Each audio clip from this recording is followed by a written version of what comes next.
Assalamualaikum warahmatullahi wabarakatuh. Perkenalkan, kami dari kelompok 7 yang beranggotakan 4 orang.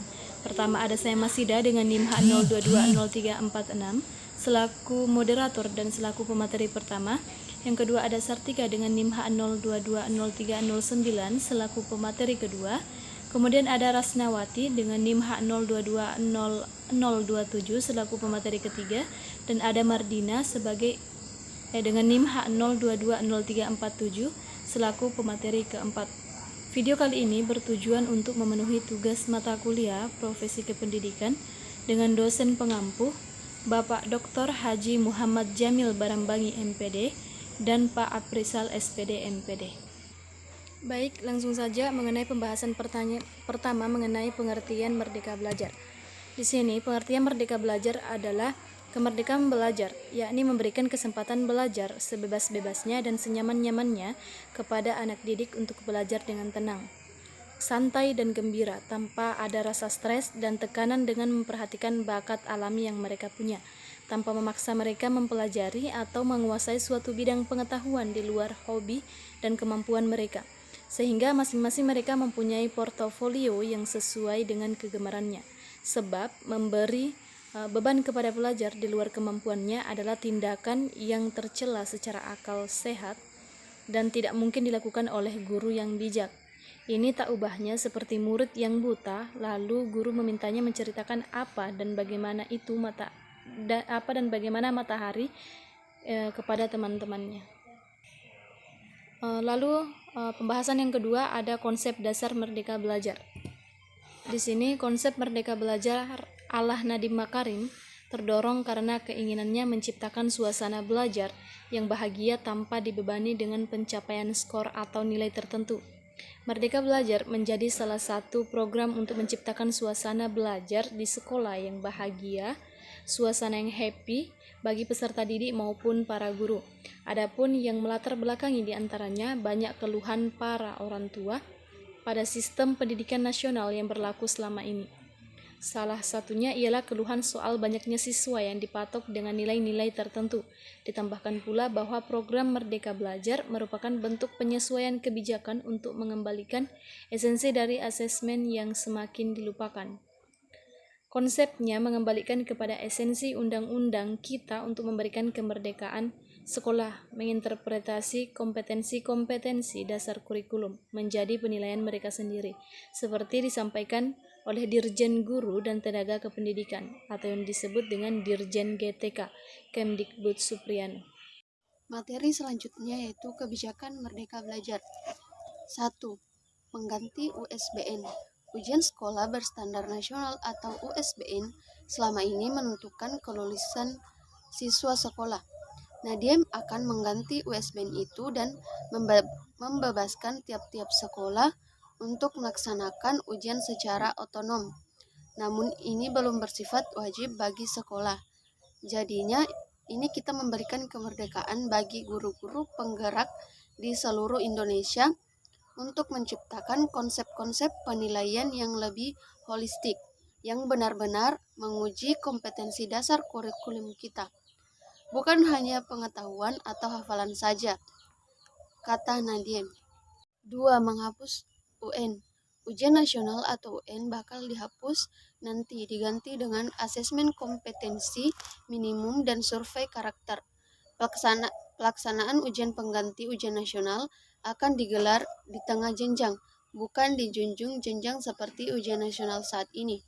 Alasannya, pertama, ujian di tengah jenjang memungkinkan pihak pendidik punya waktu untuk memperbaiki kualitas siswa sebelum lulus dalam suatu jenjang, entah itu lulus SD, SMP, atau lulus SMA. Perbaikan berdasarkan hasil asesmen dan survei tak akan bisa dilakukan, dan bila hasilnya baru diketahui di akhir jenjang pendidikan, hasil dari ujian itu akan menunjukkan kepada guru-guru siswa mana saja yang membutuhkan bantuan ekstra supaya kualitasnya bisa sesuai target. Alasan kedua, asesmen di tengah jenjang diterapkan agar tak ada lagi ujian akhir yang stres siswa dan orang tua. 3. RPP cukup 1 halaman. Rencana Pelaksanaan Pembelajaran atau RPP memuat 11 komponen, meliputi identitas mata pelajaran, standar kompetensi, kompetensi dasar, materi dasar, hingga alokasi waktu. Tentu dokumennya tebal, setiap wajib menyusun RPP secara lengkap. Kini Nadia menyederhanakan RPP ini. Kita akan mengubahnya menjadi format yang jauh lebih sederhana. Cukup 1 halaman saja untuk RPP, kata Nadiem. Yang keempat, zonasi diperlonggar. Nadiem melonggarkan sistem zonasi pada penerimaan peserta didik baru atau PPDB. Dia menaikkan kuota penerimaan siswa berprestasi 2 kali lipat ketimbang kuota sebelumnya, dari yang tadinya 15% menjadi 30%. Persentase kuota untuk siswa dalam zona sekolah diturunkan dari yang tadinya 80% menjadi 50%. Nadiem beranggapan tak semua daerah sudah mampu menerapkan sistem zonasi secara kaku juga. Siswa berprestasi juga perlu untuk diakomodasi supaya bisa bersekolah di tempat favorit. Kemudian implementasi Merdeka Belajar. 1. Dalam beragam waktu dan tempat, proses belajar bukan hanya di ruang kelas, namun dapat diciptakan proses pembelajaran yang tak terbatas oleh ruang dan waktu. 2. Free choice.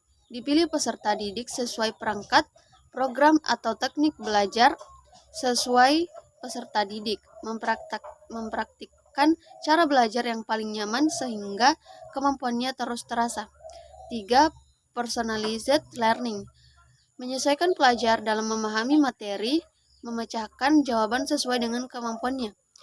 4. Berbasis proyek.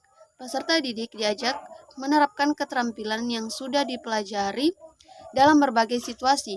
Jadi pengalamannya akan terasa untuk nantinya diterapkan dalam kehidupan sehari-hari di lingkungannya. Yang kelima, pengalaman lapangan. Link and match di dunia pekerjaan sangatlah penting. Saat ini banyak sekali materi yang diajarkan di bangku sekolah dan perkuliahan yang tidak hanya sesuai dengan dunia kerja. Yang keenam, soal fenomena kekerasan dan bullying di sekolah. Terkait kekerasan dan perundingan atau bullying di sekolah, PGRI meminta semua pihak agar arif dan bijaksana menyikapi permasalahan tersebut. Keterbukaan arus informasi sering menyebabkan disinformasi dan menimbulkan reaksi publik yang belum tentu tepat dan situasi yang sesungguhnya. PGRI bersikap tidak boleh ada kekerasan pada siapapun dan dalam bentuk apapun. Pengertian PKB. PKB adalah bentuk pembelajaran berkelanjutan bagi guru yang merupakan kendaraan utama dan upaya membawa perubahan yang diinginkan berkaitan dengan keberhasilan siswa. Dengan demikian, semua siswa diharapkan dapat mempunyai pengetahuan lebih, mempunyai keterampilan lebih baik, dan menunjukkan pemahaman yang mendalam tentang materi ajar serta mampu memperlihatkan apa yang mereka ketahui dan mampu melaksanakannya. PKB mencakup berbagai cara dan pendekatan di mana guru secara berkesinambungan belajar setelah memperoleh pendidikan atau pelatihan awal sebagai guru. PKB mendorong guru untuk memelihara dan meningkatkan standar mereka secara keseluruhan mencakup bidang-bidang berkaitan dengan pekerjaannya sebagai profesi. Dengan demikian, guru dapat memelihara, meningkatkan dan memperluas pengetahuan dan keterampilannya, serta membangun kualitas pribadi yang dibutuhkan di dalam kehidupan profesionalnya. Prinsip-prinsip dasar pelaksanaan PKB. Yang pertama, PKB harus fokus terhadap keberhasilan peserta didik atau berbasis hasil belajar peserta didik. Oleh karena itu, PKB harus menjadi bagian integral dari tugas guru sehari-hari. Kedua, setiap guru berhak mendapat kesempatan untuk mengembangkan diri dan diimplementasikan secara teratur, sistematis, dan berkelanjutan. Untuk menghindari kemungkinan pengalokasian kesempatan pengembangan yang tidak merata, proses penyusunan program PKB harus dimulai dari sekolah. Ketiga, Sekolah wajib menyediakan kesempatan kepada setiap guru untuk mengikuti program PKB dengan minimal jumlah jam per tahun sesuai dengan yang ditetapkan dalam Peraturan Menteri Negara Pemberdayaan Aparatur Negara dan Reformasi Birokrasi Nomor 16 Tahun 2009. Dinas Pendidikan Kabupaten Kota dan sekolah berhak menambah alokasi waktu jika dirasakan perlu. Keempat, bagi guru yang tidak memperlihatkan perangkatan setelah diberi kesempatan untuk mengikuti program PKB sesuai dengan kebutuhannya, maka dimungkinkan diberikan sanksi sesuai dengan ketentuan perundang-undangan. Yang kelima, cakupan materi untuk kegiatan PKB harus terfokus dengan pembelajaran peserta didik, kaya dengan materi akademik, proses pembelajaran, penilaian penelitian pendidikan terkini, teknologi dan seni, serta menggunakan pekerjaan dan data peserta didik untuk meningkatkan kualitas pembelajaran. Dan yang terakhir, proses PKB bagi guru harus dimulai dari guru sendiri. Nah, selanjutnya yaitu tujuan PKB. Nah, adapun beberapa tujuan PKB yaitu yang pertama, meningkatkan kompetensi guru untuk mencapai standar kompetensi yang ditetapkan dalam peraturan perundangan yang berlaku. Yang kedua, memutakhirkan kompetensi guru untuk memenuhi kebutuhan guru dalam perkembangan ilmu pengetahuan, teknologi, dan seni untuk memfasilitasi proses pembelajaran peserta didik. Nah, yang ketiga, meningkatkan komitmen guru dalam melaksanakan tugas pokok dan fungsinya sebagai tenaga profesional. Yang keempat, menumbuhkan rasa cinta dan bangga sebagai penyandang profesi guru. Yang kelima, meningkatkan citra, harkat, dan martabat profesi guru di masyarakat. Dan yang keenam, menunjang pengembangan karir guru. Nah, selanjutnya yaitu manfaat PKB. Nah, adapun beberapa manfaat dari PKB yaitu yang pertama, bagi peserta didik. Nah, peserta didik memperoleh jaminan pelayanan dan pengalaman belajar yang efektif. Yang kedua, bagi guru. Nah, bagi guru dapat memenuhi standar dan mengembangkan kompetensinya sehingga mampu menghadapi perubahan internal dan eksternal dalam memenuhi kebutuhan belajar peserta didik untuk menghadapi kehidupannya di masa mendatang. Yang ketiga, bagi sekolah. Nah, bagi sekolah mampu memberikan layanan pendidikan yang berkualitas kepada peserta didik. Yang keempat, bagi orang tua atau masyarakat. Nah, orang tua atau masyarakat memperoleh jaminan bahwa anak mereka mendapatkan layanan pendidikan yang berkualitas dan pengalaman belajar yang efektif. Nah, yang kelima, bagi pemerintah. Nah, memberikan jaminan kepada masyarakat tentang layanan pendidikan yang berkualitas dan profesional. Nah, yang terakhir itu adalah komponen PKB. Yang pertama, pengembangan diri. Dalam buku Manajemen Pengembangan Keprofesian Guru berbasis Produk Karya Tulis Ilmiah tahun 2022